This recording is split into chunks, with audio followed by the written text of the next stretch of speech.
about the tragedy of a man from Russia called Kodrat Rylev. This was a multi-talented Russian citizen who was a poet, publisher, oralist, military officer. He was the embodiment of all the nice things a single man can achieve in a single lifetime. He was implicated in a treasonable act called the Decembrist Uprising of 1825 in Russia, which sought to depose the Russian monarch. Those days, the monarchs were called Tsars, from office. And after he was convicted of this offense, he was sentenced to public execution by quartering. This is a method of execution, Mr. Speaker, that involved tying the four limbs to a horse, and the horse is being driven in different directions, or cutting the body in four pieces and exposing the bowels and whatnot. Pleas were made to Tsar Nicholas, who was the monarch, that this was too macabre a method of execution, and even though the sentence could not be vacated, the king was implored to impose a more humane way of execution, and the king agreed that Kodrat Rylev could be executed by hanging, which I think is the method in our laws for executing people. On the day of execution, and in those days, Mr. Speaker, executions were done in public stadiums, like Nyayo Stadium, full of people and spectators. So on the day of execution, this gentleman is led to the gallows, the crowds watching in the full stadium, and as he fell, you know, you're supposed to fall so that your neck breaks and you die, the rope broke, and Kodrat Rylev fell to the ground, and after a few seconds of dizziness, he dusted himself and addressed the gathering, telling the crowd, you see, in Russia, they don't know how to do anything properly. They don't even know how to make a rope. We are submitting, Mr. Speaker and honorable senators, that by the governor persisting in the very series of misconduct that brought us here 1 year ago, the only change being the particulars, she's actually telling you that you see in Kenya, the Senate doesn't know how to do anything properly, not even how to impeach a rogue governor. Anyway, after this guy fell to the ground, in Russia then this was considered a message from the gods, that the gods did not intend the prisoner to be executed, and the king was allowed to grant a pardon if this type of miracle happened. So, a messenger was sent on horseback to the monarch in a large white horse to tell him about this miracle and request the monarch, as was the custom in Russia, to sign the pardon. And indeed, the monarch began drafting the pardon, and just as he was about to sign it, he asked the messenger, by the way, did Rylev say anything when this miracle of breaking of the rope in a public hanging occurred? And of course, the messenger told the king, yes, he said, in Russia, they don't know how to do anything, not even how to make a rope. And the monarch said, in that case, let us prove the contrary. The monarch tore the pardon and directed that the execution be repeated the following day, and this time, the rope did not break, marking the end of the sad story of Kodrat Rylev, a Russian poet, singer, military officer, and many other things. Why do we say this story, Mr. Speaker? We will be presenting evidence before you, and even as the charges were read, you heard several times the clerk saying this issue was alive in the previous proceedings. What happened? The governor, after the brief few weeks of camaraderie, adopted a defiant stance in which she held, and she has it even in her own evidence, several public rallies defiantly telling whoever can to listen, kaende, kaende, kabati, kabati. Kaende, kaende, Mr. Speaker, is Sheng, is Nairobi slang for I don't care, Whatever will be, I'll do what I do. In Swahili, they say, na liwe liwalo. That is the meaning of kaende kaende. And we'll be showing you how, throughout the last 1 year, even after the graceful lessons from Senator Tobiko, I recall, from the other senators, the governor's mantra in persisting on this, a series of misconduct is, I don't care, whatever will be, will be. Kyocera, Kyocera, whatever will be. She doesn't care about the consequences, the future, and whatnot. That is how, Mr. Speaker, we have come before you with a motion arranged under 7 thematic counts, setting out 39 specific forms of gross violations of the law and the Constitution, and which, in our humble submission, are conduct and becoming of any leader. Mr. Speaker, we expect, and it will happen, although I'm not a prophet, just like last time, the governor will appear on this podium taking the posture of an innocent and vulnerable victim of toxic masculinity, harmful patriarchy, gender stereotyping, political schemes. That's what our response tells you. It is back to, it wasn't me, by Shaggy. And the governor, if you want to confirm it, at page 2 of our response, she tells you, this motion will not be here. It is a scheme by our deputy who is power hungry to take the governorship through the back door. She tells you it is the Njurin Cheke. She tells you if our own officials, our own secretary, our own chief of staff has done anything wrong, even the things she acknowledged, she said they bear their own responsibility. It wasn't me. In short, she will come to you looking as meek as a lamb. But luckily we have lived through the experience, Mr. Speaker.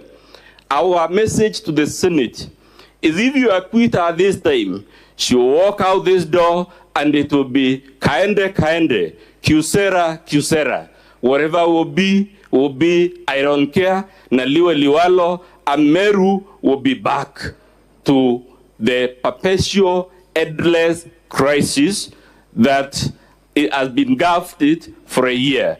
We will be showing you that the governor has made several admissions before the county assembly.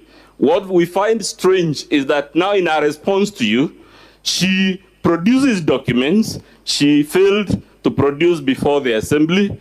We will be able to show you beyond any shadow of doubt that those documents are forgeries.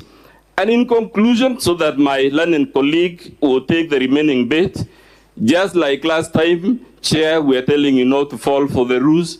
If you see a humble, meek, polite-looking governor, it is because the occasion of the day requires her to look meek, humble, vulnerable, and whatnot. But if you make the mistake this time round, it will be Kyocera, Sera, whatever will be. I don't care. Kaende, kaende.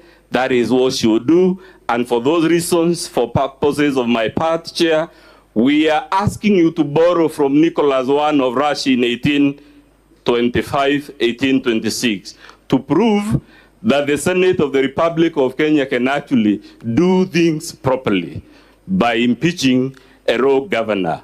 I lay the floor to my learned colleague, Mr. Mari Maranya.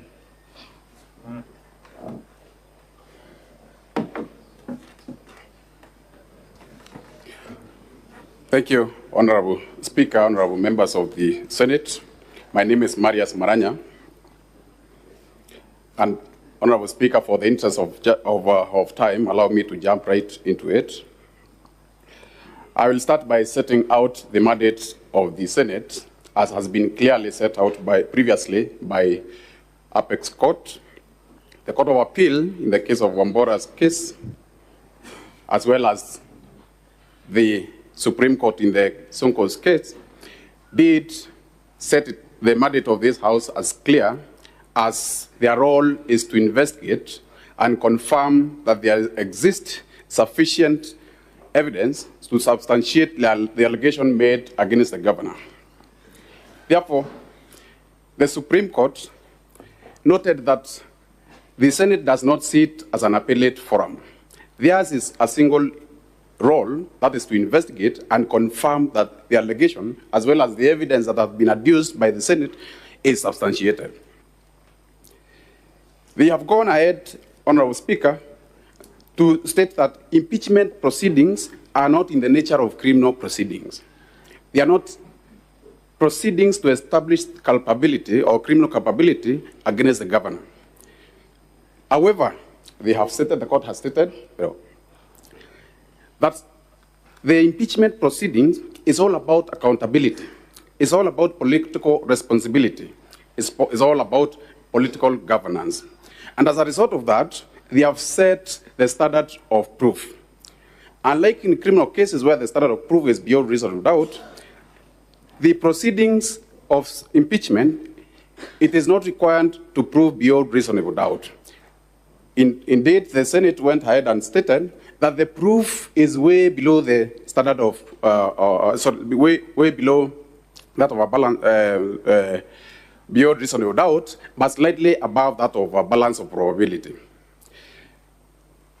In the fullness of time, Honorable Speaker, Honorable Members, we shall produce evidence upon your leave to call evidence that to prove that the governor has failed or breached the political responsibility. She is in breach of political accountability, she is in breach of accountability, and she is in breach of political governance in a manner that warrants her impeachment. We shall again demonstrate to this Honorable House that the conduct of the governor over time, over the 1 year she has been in office, has not been beyond reproach as is required. The conduct of a state officer should be beyond reproach. Indeed, it's likened to that of a sister's wife. But instead, or to the contrary, the governor has behaved in a manner that has been construed by this House as well as the court to amount to an impeachable conduct. We shall demonstrate that one upon the opportune time, Honorable Speaker, when we shall be required to call evidence and adduce, to call witnesses as well as adduce evidence. We shall demonstrate, Honorable Speaker, that the governor, a once a pedigree person, has disastrously turned tragic and has been likened in Meru County to King Saul. We shall demonstrate that the relationship between the governor and the people of Meru, the relationship with the governor and the leaders of Meru, both elected and political and non-political, our relationship with women organizations in Meru, our relationship with all actors, including the informal government called Judjeke and all other leaders, including her deputy, has irretrievably broken down.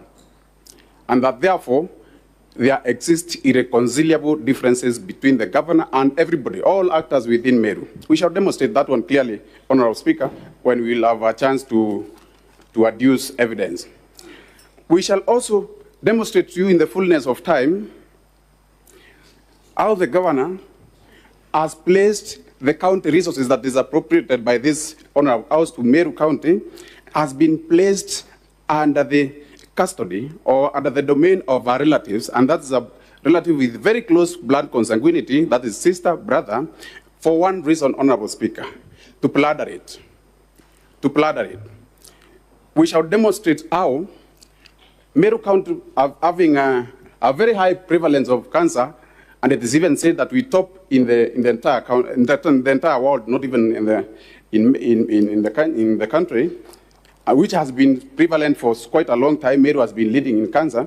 And when the county got an opportunity from an international well-wisher that please send us a group of technical persons, technical in terms of cancer treatment, to come and benchmark with us for purpose, to come and inspect the cancer treatment machines for purposes of equipping Meru Cancer Treatment Center, the governor was audacious enough to get clearance from the Minister of Devolution, and you'll be surprised that instead of getting for the oncologist, the radiologist within Meru, serving the cancer center in Meru, was audacious enough to put into the flight her sister, her brother, and her brother-in-law to go and be, for 2 weeks in China to go and be frolic of themselves.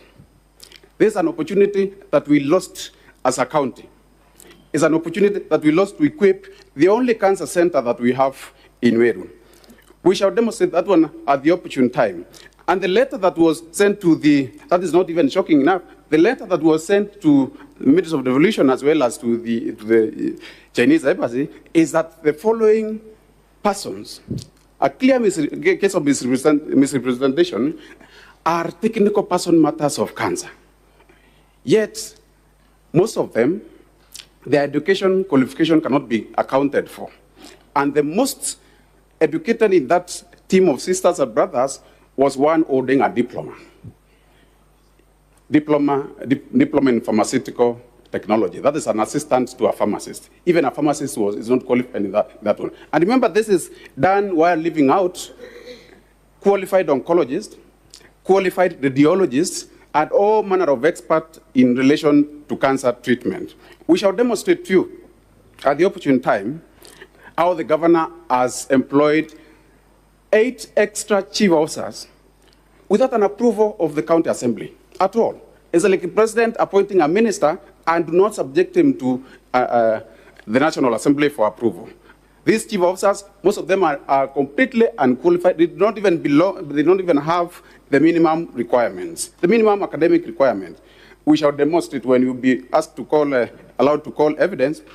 Our governor has used our Kolea program to pseudo government money. To pseudo government money. We shall demonstrate at the opportune time how government vehicles have been staged to pursue the Kolea programs, which is a program not meant to help people, but to vilify leaders and other persons who are assumed not to be, to be raising any issue. We shall demonstrate at the opportune time how the governor has used her sister and her brother to pseudo the government money to the tune of, just a cursory look at it, 78 million shillings going to an individual in the name of prepayments. Prepayments. Where a sister would owe 8 interest in 1 day. In 1 day, 8 interest in 1 day. We shall demonstrate that one when we'll be required to call evidence.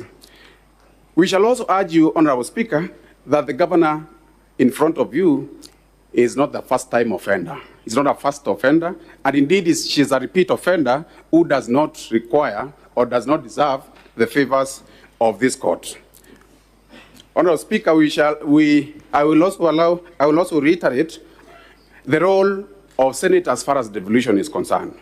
Honorable Senate, you spent a whole lot of time to pass budgets for the interest of county, for the interest of devolution, only for it to be placed under at the disposal of sisters or relative for purposes of bladder. This, you have a sword. You are the custodian of devolution. You have the sword, and you can't sit lying down for long. You spare the rod, and the child will be spoiled. We shall be asking you to please crack the whip against the governor for the interest of Meru. We will be faced with 2 competing interests. 1, devolution to work in Meru for the interest of Meru, and number 2, to help the governor save her private job. Good thing is that will be public interest. You'll be confronted with a public interest against a private interest. Kindly save the governor, save the Meru at the expense of saving the governor. My apologies, my apologies. Certainly, save the Meru, save the entire people of Meru, and not the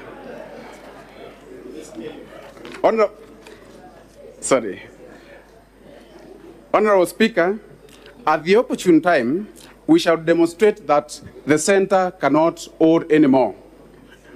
And we'll be urging you to save the members of the County Assembly that back and forth, to and from the Senate, to and from the Assembly. If someone has been brought here barely 10 months ago, there must be an issue. It is not just in vain, it is a resort where the center is not able to hold anymore. We shall demonstrate how the governor has completely violated a court order, completely. With a lot of, just like she contempted against this Senate by completely making a mockery of their advisory by Honorable. For Aulia, sorry, I'm reminded it's for Aulia. The way the governor has completely usurped the county public service board. We'll give you an example where the governor advertised for 3 officers in her office, that is her personal public communication officer 1 and 2, and the governor shortlisted 17 for purposes of recruiting 3, and out of 17, the governor only recruited 1. Out of 17 who applied, instead of recruiting 3, the governor recruited 6. And what surprises me, and this should also surprise the Senate, is that out of the 3 that were recruited, only 1 was in the shortlist. Only 1 in the shortlist. The other 5 were not in the shortlist, and they were not even applicants. We shall demonstrate this one. Honorable Speaker, I have had a cursory look at our defense, which she has only attempted to, in the misappropriation of funds, the governor has only attempted to prove by submitting interest in relation to only, instead of accounting for 78 million, she has only accounted for 2.3 million. And if you look at the 2.3 million, the documents that have been used, that is the work ticket as well as the voucher, 99% of them are not signed by the examiner, are not signed by the director of accounts, and therefore they have been prepared hurriedly for purposes of your consumption. We shall demonstrate to you how a certain work ticket, how one work ticket has been used to account for 17 interests. It has been used 17 times with the same registration number, the same serial number, has been used 17 times. And when we called upon to call evidence, we shall demonstrate that one clearly. We shall demonstrate to you also how even the work tickets that have been used do not follow that natural chronology. Do not follow natural chronology to the extent that it is indicated that the governor on the 7th of October went to Nairobi. The next which follows is 10th of October. And the next that follows, you find it is 4th of April, a year after. You started wondering whether the governor was able to return, the whole access back to some months ago. That is clearly demonstration of forgery. You look at our document, you'll be surprised that she has 0 defense. What she has is just a mere counterclaim. You are asked, why did you steal this government money? Oh, you say Jorin Cheke. Why did you say this one? Oh, Honorable Poro Abodi. You ask, why did you usurp the powers of the county assembly? Oh, the deputy speaker. You ask this one, oh, that. Instead of clearly saying, I have not done this, and this is the evidence to that effect. We shall demonstrate. I remember I was taught by the Honorable Senator Professor Tom Ojenda, who told us, at least if you decide to answer a wrong question other than the one that was asked, please try and answer it correctly. And instead, the governor did not address the defense, the claims, and in her defense, she produced her own counterclaim in form of, I don't know, it's a motion to impeach who, and answered it wrongly. It's a double jeopardy. You get the question wrong, and you answer it wrongly. So, Honorable Speaker, with that, because of the interest of time, we shall be, at the opportune time, be called upon to produce all the evidence, or to adduce all the evidence in respect to the matters that we have raised. I thank you, Honorable Speaker. Thank you. Next is opening statement on behalf of the Governor. Council, you have 30 minutes. At the end of the 30 minutes, the microphone will go off. Anything you say after that will be off record and of no use to your client. Misappropriation and misuse of county resources. The Governor has grossly violated, among others, Articles 10, 73, 201, 226, Clause 5, 227, and 232 of the Constitution, Sections 8, 12, 13, 1, 16, 17, and 35 of the Leadership and Integrity Act 2012, that is the Integrity Act, Sections 55 and 66 of the Public Procurement and Asset Disposal Act 2015, that is the Procurement Act, and Sections 45, subsection 2, and 46 of the Anti-Corruption and Economic Crimes Act, that is the Anti-Corruption Act, by engagement, connivance, and/or complicity in the following: A, the embezzlement of county funds through the governor's sisters, that is Rose Kinya Gwantai and Miriam Gwantai, brother, that is Kenneth Gwantai Murangiri, brother-in-law, that is Nefat Kinywa, and the nephew to the governor's husband, that is Edwin Mutuma Murangiri, all of whom are from now on collectively referred to as the governor's relatives. B, the withdrawal of county funds under the guise of payment for various supplies by the governor's relatives, yet they, that is the governor's relatives, are ineligible to tender for or supply any goods or services to the county government. C, paying full salary and benefits for more than a year to Dr. Ntoiti, that is CEO of County Revenue Board, Paul Mwaki, that is CEO of Liquor Board, Peter Kimathi Mbae, CEO of Meru Microfinance, and Joseph Kithure Mberia, CEO of MEWASS, while knowing that those officers were not rendering any services to the county.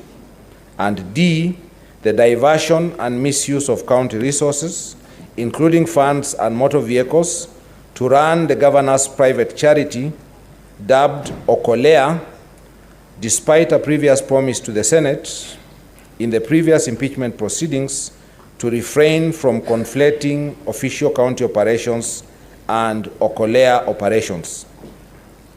Charge number 2, nepotism and related unethical practices. The particulars of this charge are as follows. The governor has grossly violated, among others, 1, Articles 10, 232, 235, and 236 of the Constitution, 2, Sections 12, 17, and 24 of the Public Officer Ethics Act 2003, 3, Sections 13(1)(b), F, 13(1)(b) and F, Section 16 and 24 of the Leadership and Integrity Act 2012, and 4, Sections 55, 59, 59A, 60, 62, 63, 64, and 65 of the County Governments Act 2012, that is the County Governments Act, by engagement, connivance, and/or complicity in the following: A, fraudulently misrepresenting the governor's relatives as a technical team for purposes of travel to China to inspect and certify cancer treatment equipment, while knowing that the governor's relatives are not medical professionals. B, employing Edwin Mutuma Murangiri, who is a nephew to the governor's husband, as the CEO of Meru Youth Service, MYS, and the acting chief officer of the Department of Finance. C, the designation of Nefat Kinywa, who is the governor's brother-in-law, as the director of external linkages without transparent and competitive recruitment. And D, assigning diplomatic duties, namely engagements with foreign diplomats and dignitaries, to her unqualified sisters, namely Miriam Gwantai, PA, and Rose Gwantai, bodyguard. Charge number 3, bullying, vilification, and demeaning other leaders. The particulars of this charge are as follows. The governor has grossly violated, among others, 1, Articles 10, 19, 2, 28, 73, 75, and 179 of the Constitution, 2, Sections 9B, 19, and 24 of the Public Officer Ethics Act, 3, Sections 29 and 34 of the Leadership and Integrity Act, and 4, Sections 30, subsection 2 and 3C and D of the County Governments Act, by engagement, connivance, and/or complicity in, among others, the following: A, exclusion of the Deputy Governor from County Executive Committee meetings and other official functions. B, bullying, undermining, and posting insulting and demeaning messages about the Deputy Governor in a WhatsApp group styled Third Government 012, whose membership includes several officers who are subordinate to the Deputy Governor. C, encouraging and condoning insubordination and the making of insulting and demeaning public utterances by subordinate staff against the Deputy Governor and other elected leaders. D, bullying, undermining, and posting insulting and demeaning messages about the Deputy Governor in a WhatsApp group styled County Admin Services, whose membership includes several officers who are subordinate to the Deputy Governor. E, encouraging and condoning the removal of the Deputy Governor by junior officers from official county WhatsApp communication forums. F, arbitrary suspension, dismissal, withdrawal, and frustration of the staff of the Deputy Governor. G, illegally, irregularly, and fraudulently hounding the Deputy Governor's staff out of office by purporting to accept their non-existent resignations. H, arbitrary reduction, suspension, and withdrawal of budgetary facilitation for legitimate operations of the office of the Deputy Governor. I, threatening to inflict bodily harm against the Deputy Governor orally and in WhatsApp chats. J, forceful breaking, entry, and ransacking of the Deputy Governor's office. K, changing the locks of the Deputy Governor's office. L, arbitrary relocation of the Deputy Governor's office. M, arbitrary withdrawal of security from the Deputy Governor's residences. N, persistently making demeaning public utterances against other elected leaders, despite the same issue featuring prominently in previous impeachment proceedings. O, making insightful, insulting, and demeaning remarks against other leaders by falsely accusing them of cartelism at a presidential Thanksgiving service held in Lare, despite this issue arising in previous impeachment proceedings. And P, encouraging, conniving, and condoning her husband's insulting and demeaning public utterances and musical performances